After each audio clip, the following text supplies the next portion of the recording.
여러분 안녕하십니까? 포항 MBC 뉴스데스크입니다. 오는 14일 윤석열 대통령 탄핵 소추안 2차 표결을 앞두고 국민의힘을 규탄하는 목소리가 전국적으로 거세지고 있습니다. 지난주 표결에서 지역구 국회의원들이 모두 투표에 참여조차 하지 않았던 경북 동해안에서도 의원들을 규탄하는 근조 화환이 전달되고 집회가 잇따르고 있는데요. 시민들은 국민의 목소리를 외면하지 말고 윤석열 대통령을 탄핵하라고 촉구했습니다. 박성아 기자가 취재했습니다. 국민에게 총겨눈 자 용서 없다. 국민의힘 이상미 의원의 포항 사무실 앞에 근조 화환이 놓였습니다. 화환에는 내란에 동조하지 말고 탄핵에 찬성하라는 문구가 적혀 있습니다. 포항 북구 김정재 의원 사무실 앞에 전달된 근조 화환은 모두 치워졌습니다. 김정재 의원 사무실이 있는 건물입니다. 밖에 놓여있던 근조 화환들이 이렇게 건물 구석으로 옮겨져 문구가 보이지 않게 뒤집어져 있습니다. 근조 화환과 함께 국민의힘은 해체하라는 스티커가 붙었던 김석기 의원의 경주 사무실 앞도 하루 만에 말끔히 정리됐습니다. 시민들은 국민의 목소리를 외면하는 국회의원들을 비판했습니다. 선거철만 되면 항상 투표를 장려하시고 그렇게 투표권의 그런 걸 강조하시던 분들이 정작 자신의 이권을 위해서 그렇게 참여도 하지 않는 것은 좀 옳지 않지 않나. 지역마다 집회도 잇따르고 있습니다. 지난 대선에서 윤석열에 대한 80%가 넘는 압도적인 지지로 전국 득표율 2위를 기록한 영덕에서도 마찬가지로 80%에 육박하는 득표율을 보였던 울진에서도 윤석열 대통령의 탄핵을 촉구하기 위해 시민들이 모였습니다. 윤석열을 파면한다! 파면한다! 파면한다! 파면한다! 국민의힘 박형수 의원 사무실 앞과 울진 시내에 모인 시민들은 탄핵에 찬성할 것을 촉구했습니다. 탄핵 반대는 역사의 죄인으로 기록될 것이며 내란의 공범으로 윤석열과 침몰할 것이다. 포항 지역 시민단체는 내일 오후 6시 영일대 수욕장 누각 앞에서 시국 집회를 열고 김정재 의원 사무실까지 규탄 행진을 진행할 예정입니다. MBC 뉴스 박성아입니다.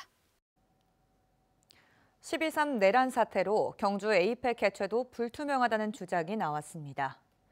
김준영 조국혁신당 의원은 오늘 열린 국회 외교통일위원회 전체 회의에서 지난 6일 주요 5개국 주한대사들이 만나 윤석열이 계속 대통령으로 있으면 경주 에이펙을 포함해 모든 국제정상회담 개최에 보이콧을 결정했다고 밝혔습니다. 에이펙을 총괄하는 이상민 행정안전부 장관이 사퇴한 데 이어 12.3 내란으로 외교 문제가 불거지면서 경주 에이펙 정상회의 개최에도 비상이 걸렸습니다.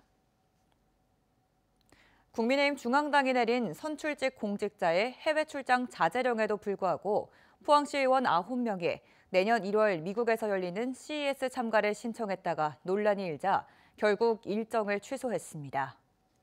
신청자 9명은 모두 국민의힘 소속이거나 음주운전으로 국민의힘을 탈당한 초선 의원들로 출장비 7,800여만 원은 전액 의회 예산이 지원될 예정이었습니다. 포항시는 당초 시장과 국장 등 9명이 참가할 예정이었으나 비상시국을 감안해 과장과 주무관 5명만 참가합니다. 그제 경주 앞바다에서 모래운반선과 충돌한 뒤 전복된 어선 금광호가 예인 과정에서 소실됐습니다. 포항해양경찰서는 어제 오후 7시쯤 경주시 간포항 북동쪽 34km 해상에서 금광호와 예인선을 연결했던 예인줄이 절단돼 선박이 침몰한 것으로 추정된다고 밝혔습니다.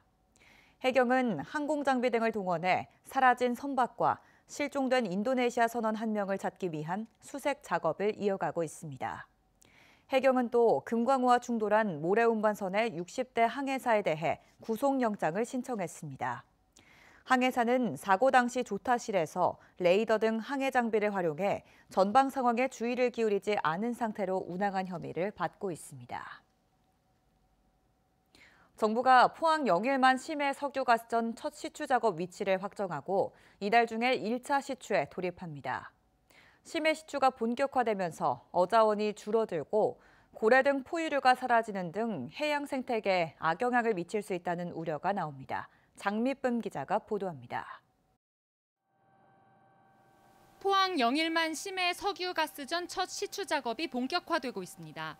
정부는 이달 중 첫 번째 시추를 시작한 뒤 내년 상반기에 전체 매장량을 분석한 시추 결과를 발표할 계획입니다.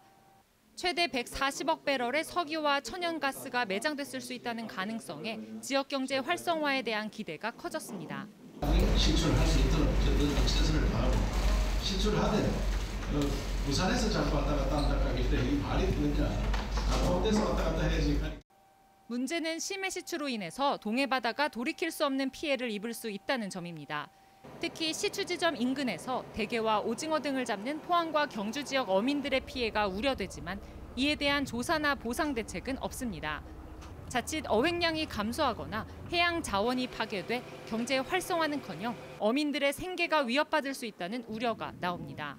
주위에는 서식지가 파괴되면서 산란장이 없어지니까 오징어나 모든 그 바다의 생선들이 거의 자취를 다 감춘다고 봐야죠. 시추 선박이 일으키는 큰 소음과 진동, 구조물이 동해 생태계를 파괴할 수 있다는 지적도 나옵니다.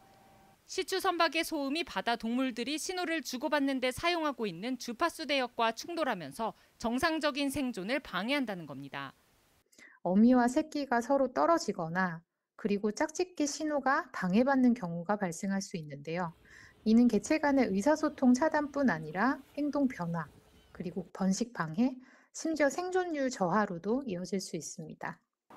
이에 따라 포항지방해양수산청은 당초 지난달 28일이었던 허가 기한을 미루고 석유공사에 추가 보완을 요구했습니다.